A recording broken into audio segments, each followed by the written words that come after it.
उनको माफी मांगनी पड़ेगी, अपने पद से भी इस्तीफा देना पड़ेगा। आखिर वो कौन होते हैं हमारे बाबा साहब का अपमान करने वाले? यहाँ पे प्रत्येक संगठन, प्रत्येक नागरिक, प्रत्येक अम्बेडकर अनुयायी यहाँ पे अपने तन मन से आया, किसी को बुलाने से नहीं आया है। और मैं आपके चैनल के माध्यम से बता देना चाहता हूँ, अगर वो उन्होंने माफी नहीं मांगी और उन्होंने इस्तीफा नहीं दिया तो आगे भी हमारी बहुजन समाज पार्टी, हमारी बहन कुमारी मायावती का जैसा आदेश होगा हम वैसे उसके आदेश पर चलेंगे और अपना पूरा काम करेंगे, जोर लगा देंगे उनको माफी मंगवाने के लिए।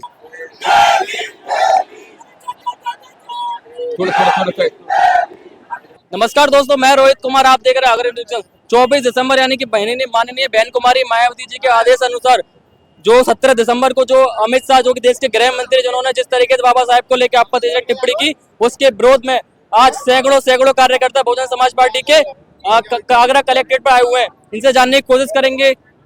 जो मैं अमित कुमार भीम युवा व्यापार एवं समाजी संगठन का अध्यक्ष होने के नाते जो हमारी भावनाओं को ठेस पहुंचाया है गृह मंत्री अमित शाह के द्वारा, उन्होंने अपनी अंदर की जो भावना थी, जो आरएसएस की भावना थी, जो मनुवादी भावना थी, वो उन्होंने संसद में बयान करी। वो उनकी गलती से किया हुआ नहीं था, क्योंकि उनकी अंदर की भावना यही है, दलितों, पिछड़ों और इनको कभी नहीं आगे देने चाहते। क्योंकि जिस सीट पे अमित शाह बैठे हैं वो परम पूज्य बाबा साहब की देन है, क्योंकि संविधान के अकॉर्डिंग संसद चलता है और संसद के अकॉर्डिंग ही गृह मंत्री है। वो शायद भूल गए कि जिस कुर्सी पे वो बैठे हैं वो परम पूज्य बाबा साहब की देन है। उन्होंने बाबा साहब को अपमान नहीं किया है, उन्होंने समूचे भारत के शोषितों, वंचितों, दलितों, पिछड़ों का अपमान किया है, हर महिला का अपमान किया है। जिन्होंने बाबा साहब ने सबको बराबरी का अधिकार जिस संविधान से दिया, उस संविधान के बनाने वाले संविधान रचयिता का अपमान करने का मतलब ये है कि हर शोषित पिछड़ों का अपमान करने का मतलब है। हमारे भावना को आग पहुंची है। हम ज्ञापन देने के माध्यम से ये अपील करना चाहते हैं कि वो या तो इस्तीफा दे या फिर सब समाज से माफी मांगे। परम पूज्य बाबा साहब की इस तरह की अपराध हम बर्दाश्त नहीं करेंगे। हम अगर उन्होंने माफी नहीं मांगी तो ये आंदोलन और उग्र होगा। मेरा आपसे सवाल है, आपका परिचय और जिस तरीके से जो अमित शाह गृह मंत्री जी वो बोलते हैं कि हम बाबा साहब के बहुत बड़े हितैषी हैं, तो क्या कहना चाहेंगे आप? मैं अश्वनी अम्बे, प्रभारी दक्षिण विधानसभा बहुजन समाज पार्टी। देश के लोकतंत्र के मंदिर, देश की संसद में जिस प्रकार गृह मंत्री के बोल बिगड़े, वो देश के प्रत्येक अम्बेडकर अनुयायी को आघात कर गए। कि इतनी घटिया सोच के साथ देश के गृह मंत्री ने अपनी संसद में बाबा साहब को संबोधन किया, उनकी मानसिकता दर्शाती है।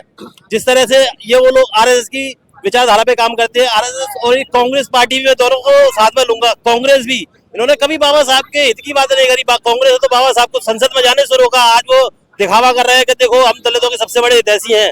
एक ऐसी पार्टी जिसने बहन जी के शासन काल में जो जिन महापुरुषों के, दलित महापुरुषों के नाम पे जिलों के नाम रखे, दूसरी पार्टी की सरकार आते ही उन्होंने नाम बदल दिया। आज वो कहते हैं कि हम सबसे बड़े बाबा साहब के और दलितों के हितैषी हैं। नहीं, बहुजन समाज पार्टी एकमात्र ऐसी पार्टी है जो बाबा साहब की विचारधारा पे ही, माननीय काशीराम साहब की विचारधारा पे काम करती है। और इसी विचारधारा के साथ जब बाबा साहब का अपमान देश की संसद में हुआ है, तो बहुजन समाज पार्टी का प्रत्येक कार्यकर्ता अपनी स्वेच्छा से यहाँ जिला मुख्यालय कलेक्ट्रेट आगरा पे आके आज डीएम साहब को ज्ञापन दिया है। और आगे भी अगर अमित शाह माफी नहीं मांगते हैं तो आगे भी इसी प्रकार के आंदोलन जारी रहेंगे। आज ये कहते हैं कि अम्बेडकर नाम लेने से तुम्हें स्वर्ग प्राप्त नहीं होगा। जब इलेक्शन होते हैं तो अम्बेडकर नाम लेते हैं, क्योंकि उन्हें बहुजनों को वोट चाहिए। जो चालाक किस्म के लोग, जो गीदे जो लोग हैं, जो गिरगिट के लोग, जो बार रंग बदलते हैं, आने तो चुनाव, ये अम्बेडकर करेंगे, अम्बेडकर के चरणों पे गिरेंगे। आज जब सत्ता मिल गई तो अम्बेडकर के नाम से नचल हो गई। अगर तुम्हें स्वर्ग जाना ही है तो रोज प्रभु का नाम लो, जो रोज अपने ईश्वर का नाम लो और संसद को छोड़ो। देख के जाओ स्वर्ग। किसने देखा स्वर्ग? क्या तुम गए हो या तुम्हारे नाते रिश्तेदार गए स्वर्ग, जिन्होंने तुम्हें डाटा दिया स्वर्ग ऐसा होता है? क्यों झूठी कल्पना में लोगों को बगला रही हो? बाबा साहब ही है जिन्होंने संविधान के माध्यम से हमें दलितों, शोषितों, पिछड़ों को तरक्की का मार्ग दिखाया। हम इंसान हैं तो इंसानी कैटेगरी में हमें दिलवाया, वोट देने का अधिकार हमें दिलवाया। तो परम पूज्य बाबा साहब का हम अपमान किसी भी सूरत में बर्दाश्त नहीं करेंगे। अमित शाह जी ने जो बयान दिया है बहुत ही शर्मनाक है, उनको माफी मांगनी चाहिए। पहले तो सबसे बड़ी बात यह है कि अगर स्वर्ग इतना सुंदर है, स्वर्ग अगर इतना सुंदर है तो अमित शाह जी इस धरती पे क्या कर रहे हैं? वो तब तक स्वर्ग में होना चाहिए ना। स्वर्ग में वो बता रहे थे कि स्वर्ग बहुत अच्छी जगह है, स्वर्ग में अप्सराएं रहती हैं, स्वर्ग में सोने के बिस्किट खाए जाते हैं, चांदी के बर्तन की चम्मचें चबाई जाती हैं। तो यहाँ क्या कर रहे हैं धरती पर? जितने भी ऐसी मानसिकता के लोग हैं उनको स्वर्ग चले जाना चाहिए। अब तक अमित शाह जी के बारे में बताऊं, जब पिछली बार उनको जब जेल हुई थी तो ये वही संविधान था जो बाबा साहेब का, जिसके बदौलत वो जेल से आज रिहा होकर के पार्लियामेंट में गृह मंत्री बने हुए हैं। ये वही संविधान है, मैं उनको याद दिलाना चाहता हूँ, ये वही संविधान है जिसकी बदौलत आज केस लड़के आज गृह मंत्री बने हुए हैं। ये ऐसी मानसिकता के लोग, मनुवादी मानसिकता के लोग अगर धरती पर स्वर्ग बनाया है तो बाबा साहब अम्बेडकर ने सम्मान के साथ लिखकर सभी को बराबर का, चाहे ब्राह्मण हो, चकाची हो, कुछ हो, कोई भी, सबको बराबरी का अधिकार दिया। सबसे बड़ी बात तो ये है कि बाबा साहब अगर ना होते तो हमारी बहन बेटियों को जो कपड़े पहनने का अधिकार नहीं था, ये बाबा साहब ने दिलवाया। प्रधानमंत्री सर्विस में, पार्लियामेंट में जज, वकील जितने भी बनते वो संविधान से ही बनते हैं। आज बाबा साहब ना होते तो अमित शाह भी पार्लियामेंट के गृह मंत्री ना होते। आप क्या लगता है, अमित शाह जी माफी मांगेंगे क्या? अभी तक नहीं मांगा उन्होंने। नमस्कार हो जी, मेरा नाम रमन सोनी है और जो आज इस कलेक्टर में भीड़ देख रहे हो आप, कि बहुजन समाज पार्टी का प्रत्येक कार्यकर्ता अपने तन मन से यहाँ पे चला आया है। और अमित शाह जिस पद पर बैठे हैं, गृह मंत्री के पद पर, वो पद भी गरिमा का पद होता है, उनको ये भूलना नहीं चाहिए। वो भी संविधान के दायरे में आता है और उनके इतने बड़ बोले बोल, जो भी हमारे बाबा साहब अम्बेडकर के लिए इतना अपमान भरे शब्द, उनको माफी मांगनी पड़ेगी, अपने पद से भी इस्तीफा देना पड़ेगा। आखिर वो कौन होते हैं हमारे बाबा साहब का अपमान करने वाले? यहाँ पे प्रत्येक संगठन, प्रत्येक नागरिक, प्रत्येक अम्बेडकर अनुयायी यहाँ पे अपने तन मन से आया, किसी को बुलाने से नहीं आया है।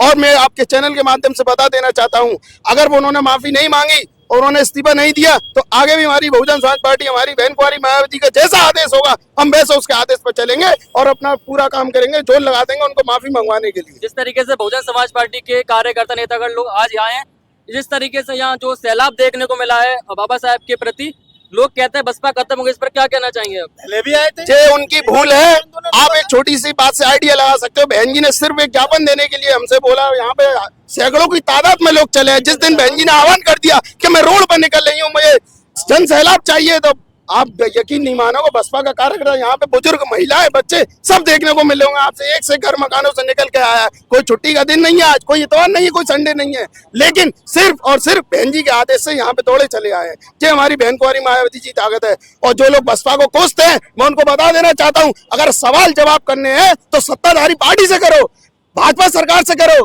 देश के अंदर, राज्य के अंदर केंद्र कर रहे सरकार उनके, लेकिन अफसोस तो बहन कुमारी मायावती आज से 15 साल पहले सरकार थी, उससे सवाल जवाब करते हो। इनकी मानसिकता को पता नहीं क्या हो गया, मेरी समझ में नहीं आता है।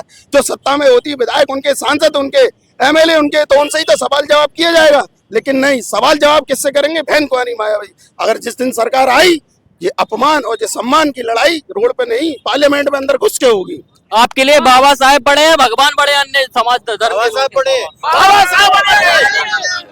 देखिए, किसी भगवान ने आज तक नारी को सम्मान नहीं दिया और हमारे परम पूज्य बाबा साहब किसी भगवान से कम नहीं है।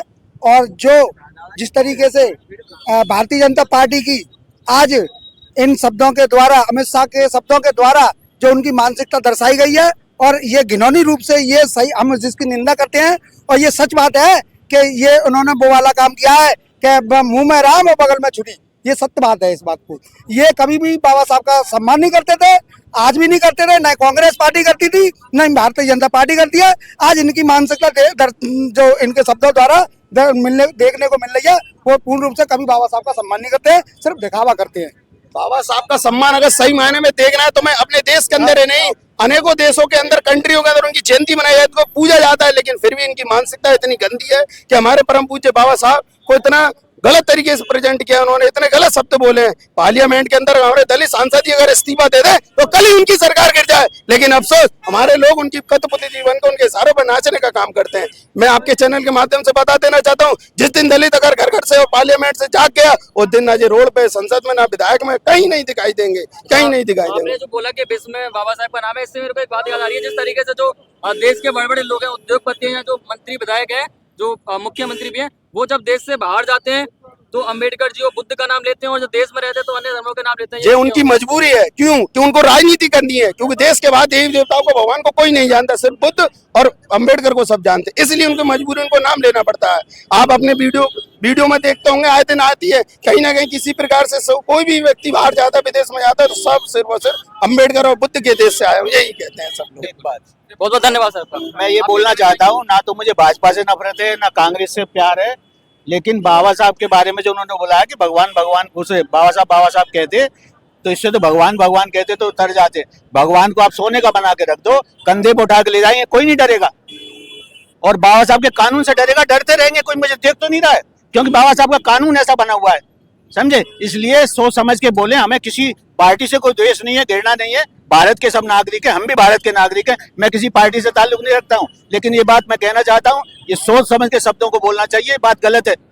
भगवान को उठा के ले जाएंगे, कोई नहीं डरेगा बिल्कुल भगवान से। आप क्या कहना चाहेंगे? देखिए, एक संवैधानिक पद पर बैठे हुए मंत्री, गृह मंत्री भारत सरकार द्वारा एक संवैधानिक पद पर बैठे हुए और भारतीय ही संविधान के निर्माता के खिलाफ जो अशब्द भाषा का प्रयोग जो निंदनीय है, जो अशोभनीय है, इसके लिए उन्हें माफी मांगनी चाहिए, इस्तीफा लेना चाहिए। क्यों? क्योंकि परम पूज्य बाबा साहब अम्बेडकर ने ये बहुत पहले ही बातों को बताया था कि संविधान चाहे कितना भी अच्छा क्यों ना हो, लेकिन अगर उसे अमल में लाने वालों की नीयत अच्छी होगी और साफ होगी तो उसे कोई भी गलत सिद्ध नहीं कर सकता है।